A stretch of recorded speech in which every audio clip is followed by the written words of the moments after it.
Hello, जय हिंद।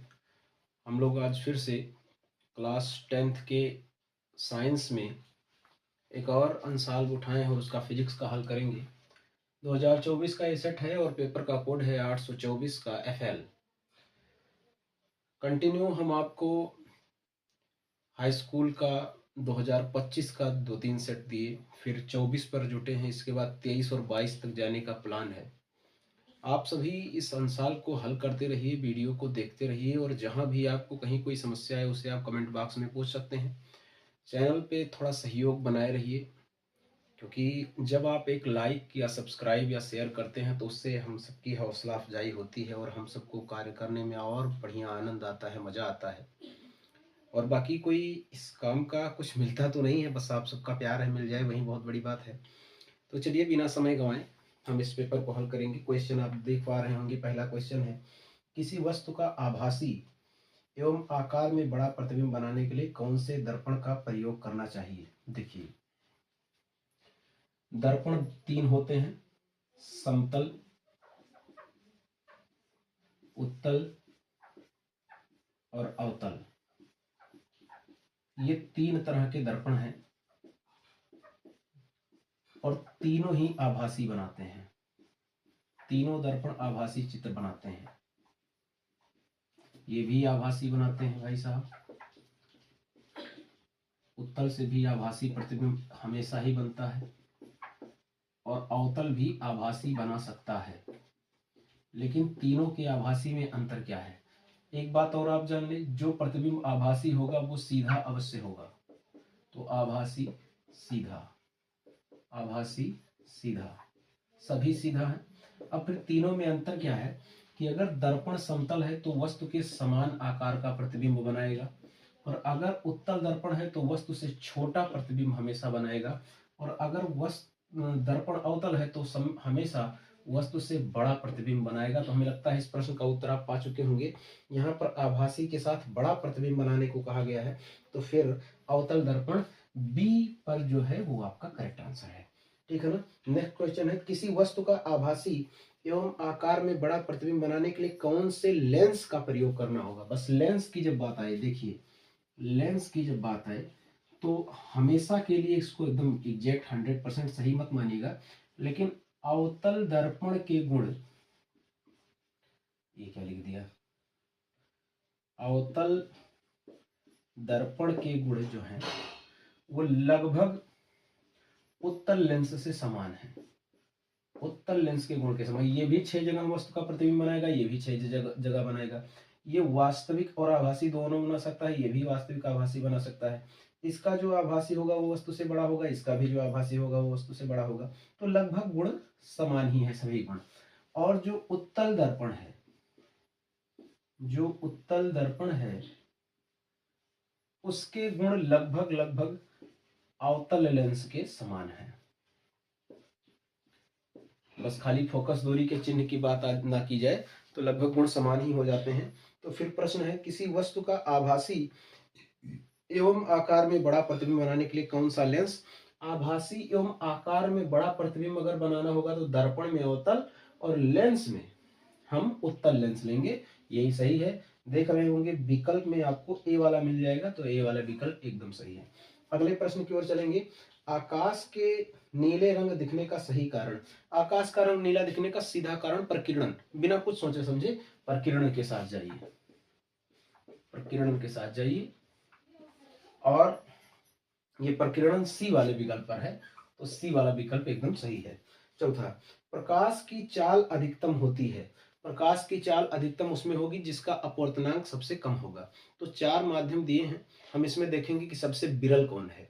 तो फिर जल में, कांच में, हीरे में और निर्वात में। तो निर्वात में प्रकाश की चाल सबसे ज्यादा निर्वात में ही होती है। सबसे ज्यादा प्रकाश की चाल निर्वात में होती है। इसके बाद जब ये किसी माध्यम में प्रवेश करेगा तो इसकी स्पीड का सूत्र लगा देंगे, b बराबर c/n। एन की वैल्यू बढ़ती जाएगी और स्पीड की वैल्यू घटती जाएगी। तो यहाँ निर्वात में सही है, डी वाला विकल्प एकदम सही है। चलिए अगले प्रश्न की ओर चलेंगे।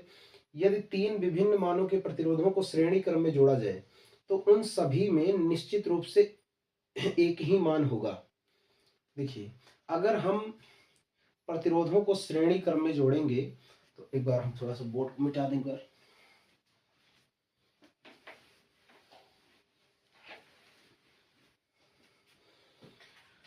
श्रेणी क्रम संयोजन में श्रेणी क्रम संयोजन जब होगा तो श्रेणी क्रम संयोजन में धारा समान होगी, धारा समान होगी। डिफिनीशन ही यही है, प्रतिरोधों का ऐसा संयोजन जिसमें धारा के प्रवाह के लिए केवल एक मार्ग उपलब्ध हो या एक ही रास्ता हो, तो इस प्रकार के संयोजन को श्रेणी क्रम संयोजन कहते हैं। लेकिन विभव का मान हर प्रतिरोध के सिरों पर अलग होगा।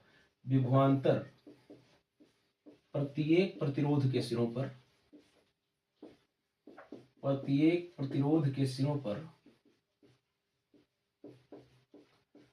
प्रत्येक प्रतिरोध के सिरों पर अलग होगा।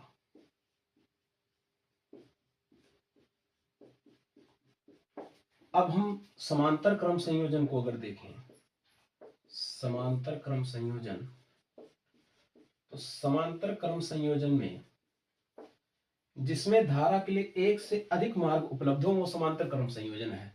तो इसमें प्रत्येक प्रतिरोध में धारा अलग होगी, प्रत्येक प्रतिरोध में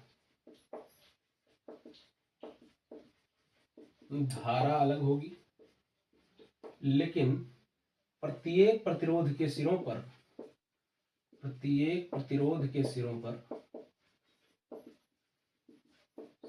पर विभवांतर समान होगा, प्रत्येक प्रतिरोध के सिरों पर विभवांतर समान होगा। अब हम लोग इस प्रश्न को देखते हैं, ये की पॉइंट्स हैं, आप इसको याद रखिए। अब इस क्वेश्चन को देखते हैं। यदि तीन विभिन्न मानों के प्रतिरोधों को श्रेणी क्रम समायोजन में जोड़ा जाए तो उन सभी में निश्चित रूप से एक ही मान होगा, प्रत्येक प्रतिरोध के सिरों पर विभवांतर का नहीं। श्रेणी क्रम में विभवांतर अलग होगा। प्रत्येक प्रतिरोध में उत्पन्न होने वाली ऊष्मा, ये भी नहीं हो सकता क्योंकि सूत्र है H = I² R × T। तो I और T सेम होगा लेकिन R बदल जाएगा सबका, तो ये भी नहीं हो सकता। प्रत्येक प्रतिरोध में प्रवाहित होने वाली विद्युत धारा का, बिल्कुल यही देखिए श्रेणी क्रम में धारा समान यहाँ लिखा हुआ है, तो इसमें इस प्रश्न में C वाला विकल्प सही है। कौन सा क्वेश्चन था? 5वें में C सही है। चलिए आगे बढ़ते हैं 6वें क्वेश्चन में। किसी विद्युत परिपथ में किसी प्रतिरोध के सिरों के बीच विभवांतर की इकाई होती है। किसी भी जगह जब भी प्रतिरोध के सिरों पर विभवांतर पूछे या बैटरी के सिरों पर विभवांतर पूछे, कहीं भी पूछे, तो विभवांतर की इकाई वोल्ट होती है। विभवांतर की जो इकाई है वो वोल्ट है, विभवांतर की इकाई वोल्ट होती है। खैर एक बार विकल्प में देख लेते हैं, हो सकता है जूल प्रति कूलाम ये ढूंढ रहे हो, जूल प्रति कूलाम भी हो सकता है। ओम, एम्पियर, वोल्ट, वोल्ट बिल्कुल सही है। सी वाला विकल्प एकदम सही है इसमें, सी वाला विकल्प। 7वां प्रश्न, एक चुंबकीय क्षेत्र में क्षेत्र के लंबवत स्थित विद्युत धारावाही चालक पर लगने वाले बल की दिशा होती है। देखिए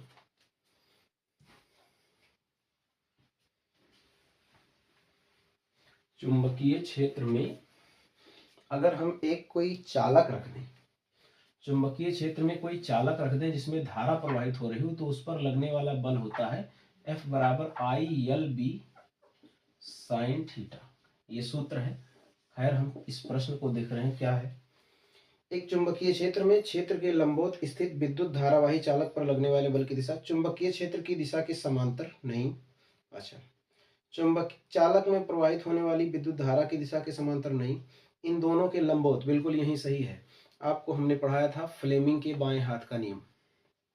अब फ्लेमिंग के बाएं हाथ का नियम अगर आपको याद हो तो फिर ये है धारा की दिशा, ये मध्य उंगली धारा की दिशा, और ये है चुंबकीय क्षेत्र की दिशा। तो ये दोनों एक दूसरे से लंबवत हैं, ये दोनों ही एक दूसरे से लंबवत हैं, और ये जो अंगूठा है ये इन तीन दोनों के लंबवत है। तो ये फोर्स है, तो दोनों के लंबवत धारा और चुंबकीय क्षेत्र इन दोनों के लंबवत फोर्स होता है। तो इसमें भी सी वाला विकल्प एकदम सही है, सी वाला विकल्प सही है। सी वाला विकल्प, धारा व चुंबकीय क्षेत्र यानी दोनों के लंबवत, दोनों के लंबवत, ये वाला विकल्प एकदम सही है। तो ये 7 प्रश्न जो ऑब्जेक्टिव के थे इन सबको हम लोगों ने हल कर लिया। अब इसके बाद वर्णनात्मक प्रश्नों की ओर चलेंगे। तेजी से देखिए, वर्णनात्मक प्रश्न कुछ इस प्रकार से हैं कि एक मोटर बाइक पर, क्वेश्चन नंबर 21 है, देख रहे होंगे आप। एक मोटर बाइक पर पीछे से आ रहे किसी अन्य वाहन को देखने के लिए 4 मीटर वक्रता त्रिज्या वाला R की वैल्यू 4 मीटर है। इस प्रश्न को थोड़ा सा ब्रेक देते हैं, एक बात कर लेते हैं। कभी कभार एक प्रश्न ये भी पूछा जाता है कि वाहनों में पश्च दृश्य को देखने के लिए कौन से दर्पण को उपयोग करेंगे, या किस प्रकार का दर्पण उपयोग किया जाता है। तो वाहनों में पश्च दृश्य को देखने के लिए सदैव उत्तल दर्पण का उपयोग किया जाएगा। कभी कभार ये भी पूछ लेगा कि क्यों किया जाएगा। तो उत्तल दर्पण का उपयोग इसलिए करेंगे क्योंकि ये सदैव आभासी प्रतिबिंब बनाएगा, वस्तु से छोटा प्रतिबिंब बनाएगा। और आभासी का लाभ ये हुआ कि अगर वास्तविक होता तो देखने के लिए हमें पर्दे की आवश्यकता हो जाती, तो फिर हम मोटर बाइक में कहाँ पर्दा लेकर के घूमेंगे। तो ये आभासी प्रतिबिंब बनाएगा, वस्तु से छोटा बनाएगा, और इसका दृश्य क्षेत्र बहुत लंबा है। वस्तु कहीं भी रख दीजिए, इनफाइनाइट से पोल के बीच में कहीं पर भी वस्तु हो जाए, लेकिन प्रतिबिंब सदैव फोकस से पोल के बीच में ही हमको, सॉरी फोकस से पोल का, हाँ सही बोले हैं, फोकस से पोल के बीच में ही मिल जाएगा। तो ये बड़ा अच्छा एडवांटेज है कि वस्तु कितनी भी दूरी पर हो, वस्तु हमें फोकस से पोल के बीच में ही देखने को मिल जाता है उसका प्रतिबिंब। तो इसमें कहा है कि मोटर बाइक पर पीछे से आ रहे किसी वाहन को देखने के लिए 4 मीटर वक्रता त्रिज्या वाला एक उत्तल दर्पण लगा है। उत्तल दर्पण है, रेडियस को पॉजिटिव लिखा हमने। बाइक से पीछे आ रहे एक वाहन जिसकी दूरी बाइक से किसी समय 8 मीटर है, वही वस्तु का काम करेगा। तो यू की वैल्यू 8 मीटर है, लेकिन यू को हम हमेशा निगेटिव लिखते हैं। तो गणना करके बताइए उसका प्रतिबिंब दर्पण में कितनी दूरी पर और कहाँ बनेगा, यानी बी चाहिए। देखिए अभी हम लोग चर्चा कर रहे थे कि वस्तु कहीं पर भी हो, प्रतिबिंब हमेशा पोल और फोकस के बीच में दिख जाएगा। अब अगर r की वैल्यू 4 है तो एक सूत्र पढ़े हैं F = R डिवाइड बाई 2, तो फिर आपको मिल जाएगा आंसर 4/2 = 2 मीटर। फोकस दूरी 2 मीटर की है। तो एक बात क्लियर है कि इसका प्रतिबिंब पोल से 2 मीटर से ज्यादा दूरी तक नहीं जा सकता। तो फिर देखिए दर्पण सूत्र लगाएंगे।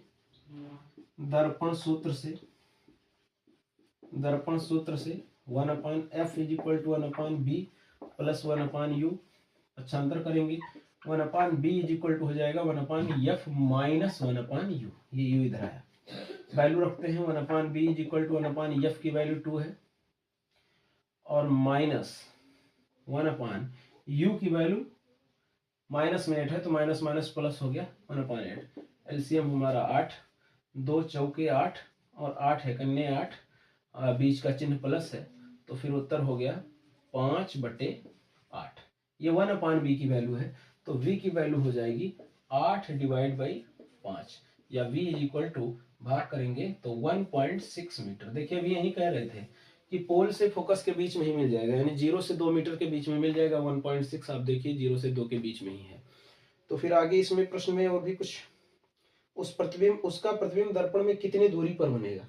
तो कितनी दूरी पर बनेगा, 1.6 मीटर की दूरी पर बनेगा, और कहाँ बनेगा, तो पोल से फोकस के मध्य में बनेगा। ये आंसर हो गया इसका, ठीक है ना। अगले क्वेश्चन को हम लोग हल करेंगे। चलिए नेक्स्ट क्वेश्चन है, देख पा रहे होंगे आप इधर। निकट दृष्टि दोष से पीड़ित एक व्यक्ति अधिक से अधिक 80 मीटर की दूरी तक देख सकता है। इसको निकट दृष्टि दोष हो गया है, यानी मायोपिया हो गया है। निकट दृष्टि दोष से पीड़ित व्यक्ति को निकट की वस्तुएं दिखती हैं और दूर की वस्तुएं नहीं दिखती, ठीक है ना। अधिक से अधिक 80 मीटर की दूरी तक देख सकता है। गणना कीजिए कि सही दृष्टि के लिए अर्थात अनंत दूरी तक की वस्तु को देखने के लिए उसे किस प्रकृति और किस फोकस दूरी के लेंस का उपयोग करना चाहिए। तो देखिए u = -80 मीटर। 80 मीटर की दूरी पर अगर वस्तु रख दी जाए तो उसका प्रतिबिंब वो देख सकता है। तो देखो सबसे पहले हम आपको बता दें, निकट दृष्टि दोष के निवारण के लिए चश्मे में लिखेंगे ऐसे, चश्मे में उचित फोकस दूरी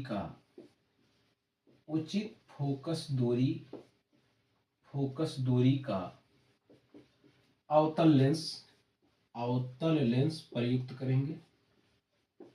लेंस प्रयुक्त करेंगे। और आगे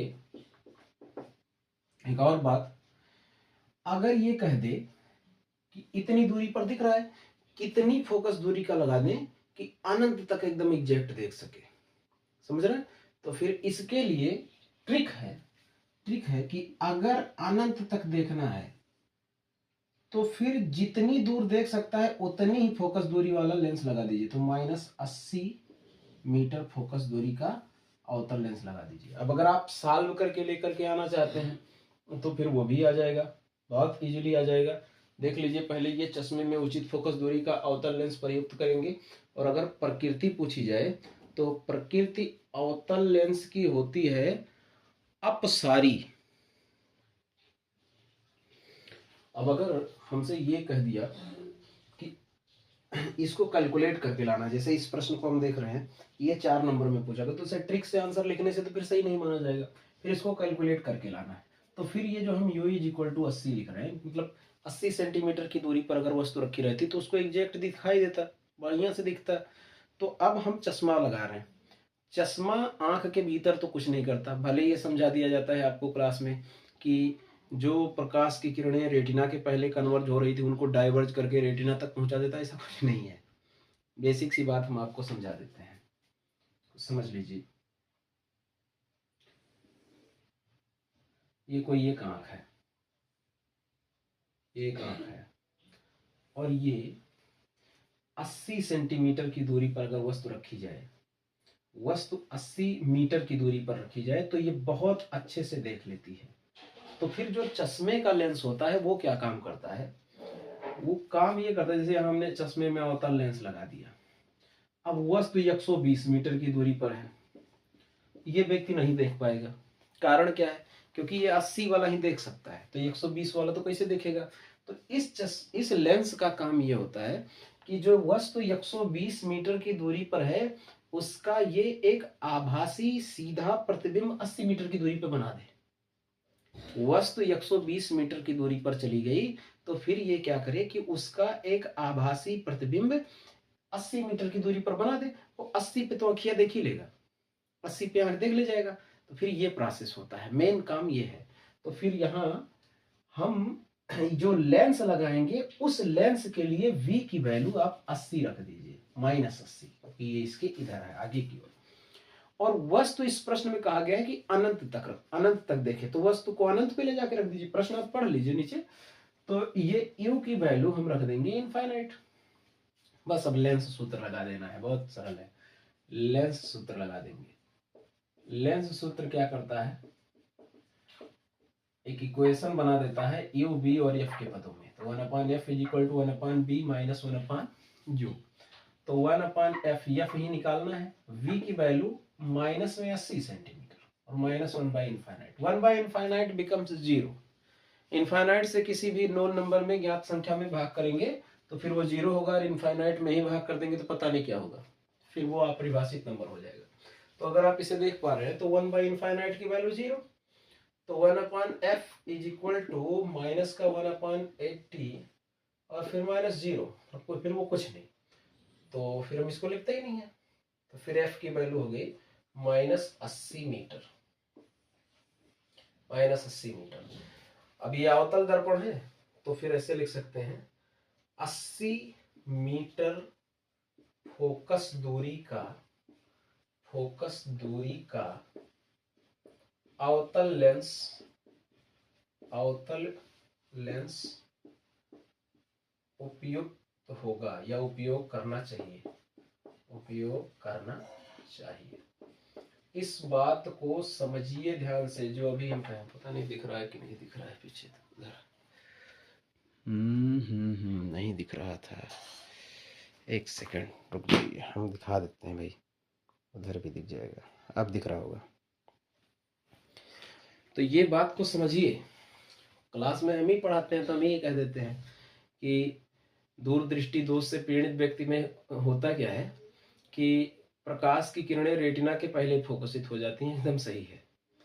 फिर ये समझा दिया जाता है कि ये अवतल लेंस उन किरणों को अपसरित कर देता है और अपसरित करके उनको रेटिना तक पहुंचा देता है। फिर भाई बाहर की कोई वस्तु आंख के अंदर क्या करेगी यार, यही है पूरा प्रोसेस। वस्तु 80 मीटर दूर रखी हो तो नेत्र अच्छे से उसको देख सकता है, without any help, without any lens.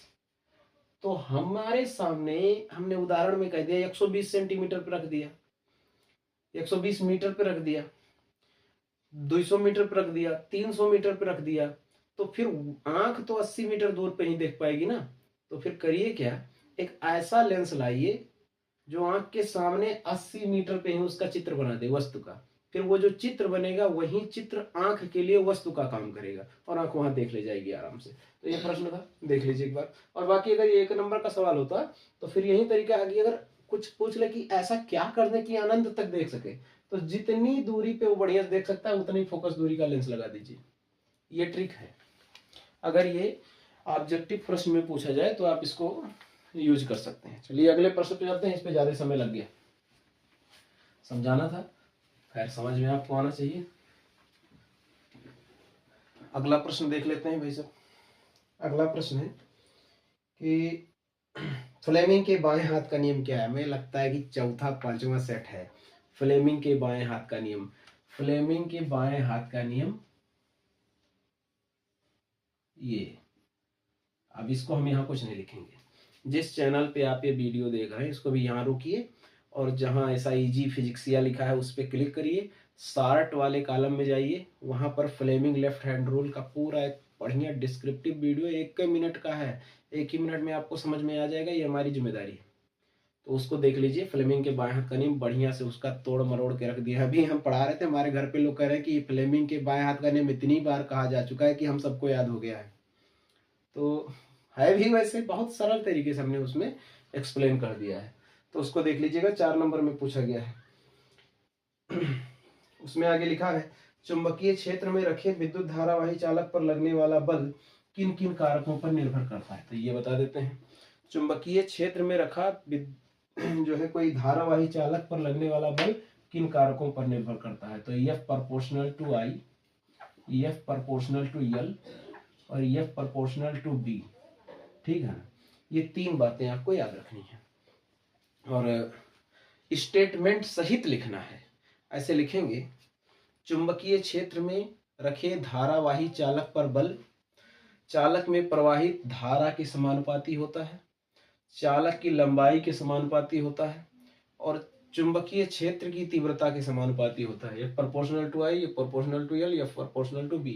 और फिर लास्ट में पूरा सूत्र लिख देंगे, F is equal to ILB sine theta.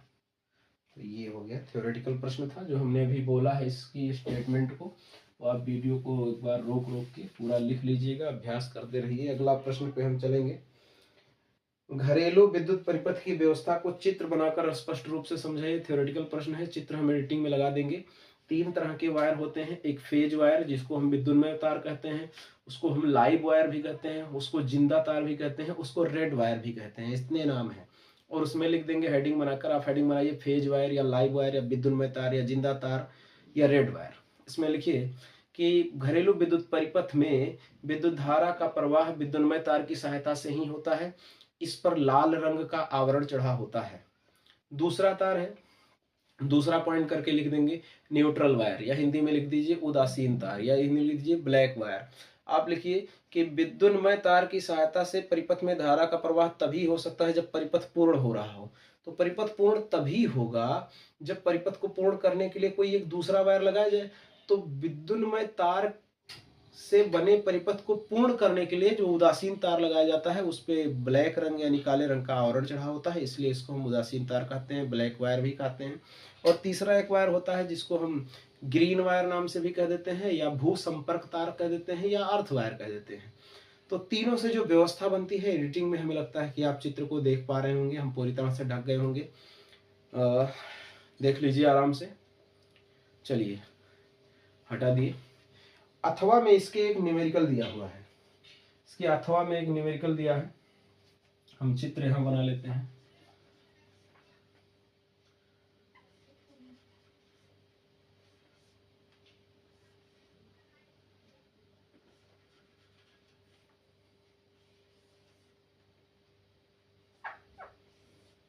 ये न्यूमेरिकल आप देख लीजिएगा, ये 6 ओम है।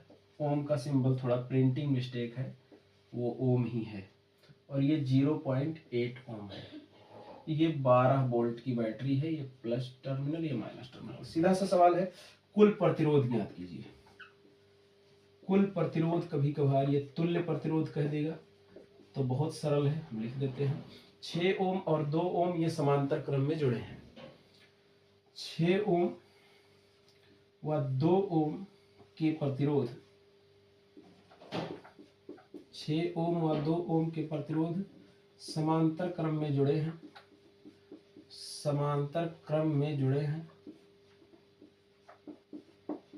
6 ओम व 2 ओम के प्रतिरोध समांतर क्रम में जुड़े हैं, तो 1/R1 is equal to 1/6 plus 1/2। तो एलसीएम इनका जो है 6 हो गया, 6 करने 6 और 2 तिया 6, बीच का चिन्ह प्लस है तो हो गया 4/6। लेकिन ये 1/R का मान है, ये 1/R का मान है, तो R की वैल्यू हो जाएगी 6/4। अब 6 में अब 4 से भाग कर दीजिए, तो इसको लिख सकते हैं 3/2। नहीं है 6 और 2 और 0.8, हाँ ठीक है, 6 दूनी 12 कर देंगे, 8 सही है।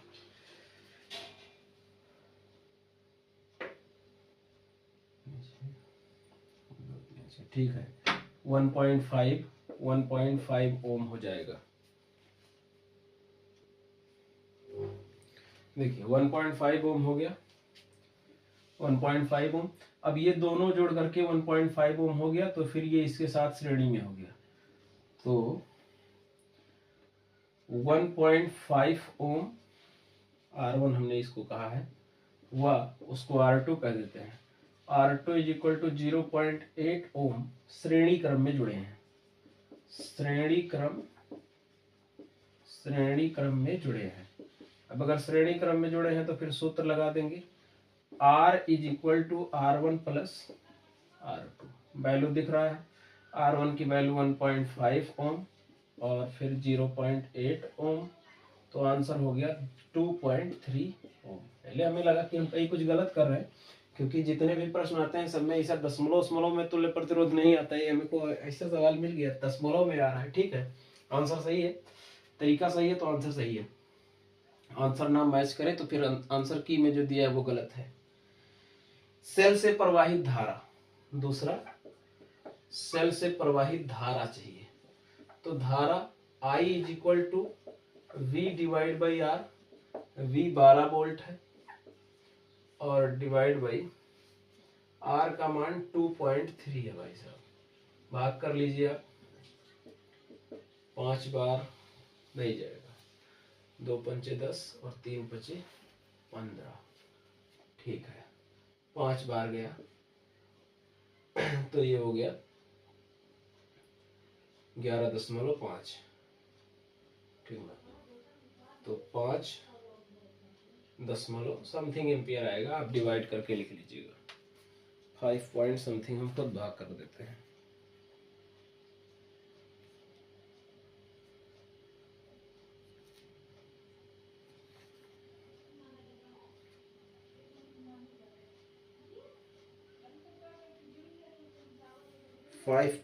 .2 5.21 एम्पियर आएगा, ये धारा हो गई।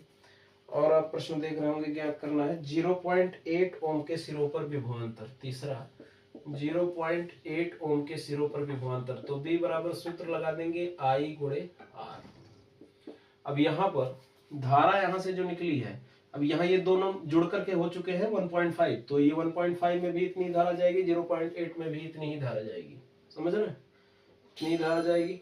तो I का मान 5.21 और गुणे R का मान 0.8, गुणा कर लेंगे। गुणा करने के बाद जो भी आएगा वो 0.8 ओम के सिरों पर विभवांतर आपको मिल जाएगा। 5.21 का गुणा कर देंगे आप 0.8 में, तो 4.168 वोल्ट इतना विभवांतर 0.8 ओम के सिरों पर होगा। तो ये था 2024 का 824 पेपर कोड FL। तो इसको हम लोगों ने हल किया पूरा, एक बार देख लीजिए, लास्ट क्वेश्चन था, 6 नंबर में पूछा गया था। तो बस अगले सेट के साथ मिलते हैं फिर आपको कल। और वीडियो रेगुलर देखें, अपने दोस्तों के साथ शेयर भी करें। अगर कंटेंट पसंद आ रहा है तो लाइक करें, सब्सक्राइब भी कर लिया करें। वीडियो के शुरू में ही हमने बताया कि इससे हम सबका हौसला बढ़ता है और हम और अच्छे से आपके लिए काम करने के लिए प्रेरित होते हैं। ठीक है, थैंक यू सो मच। पढ़ते रहिए, तैयारी करते रहिए, फिर मिलते हैं अगले वीडियो के साथ।